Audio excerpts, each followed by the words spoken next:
Hey guys, మళ్ళీ mangoes చూపిస్తున్నారు అనుకుంటున్నారా? Yes, May 6th Kartikeya birthday and May 7th అయితే మా పెద్దక్క బర్త్డే అనమాట. అక్క అయితే ఎప్పుడు బర్త్డేస్ ఏమి సెలబ్రేట్ చేసుకోదు. సరే ఈసారైనా ఇక్కడ ఖమ్మంలో సెలబ్రేట్ చేద్దాము అని అనుకుంటే కేక్ కట్ చేయడం తనకు అస్సలు ఇష్టం ఉండదు, వద్దని చెప్పేసింది.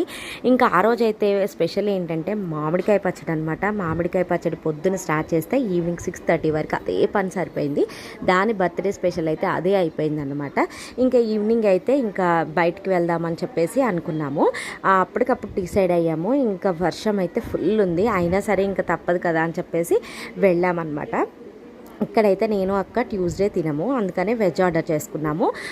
సాఫ్ట్గా ఉంది, మష్రూమ్ మంచి స్నాక్ అనమాట. అండ్ తర్వాత గీ రోటీ, కడాయి పన్నీర్ అయితే మేము ఆర్డర్ చేసుకున్నాము. ఇంకా పిల్లలు అయితే మంచిగా నాన్ వెజ్ ఆర్డర్ చేసుకొని ఎంజాయ్ చేస్తున్నారు. ఫైనల్గా కార్తికేయ ఐస్ క్రీమ్తో ఎంజాయ్ చేశాడు. ఇంకా నేనైతే ఒక చిన్న రీల్ కూడా తీసుకున్నాను. అంతే వీడియో. Bye bye.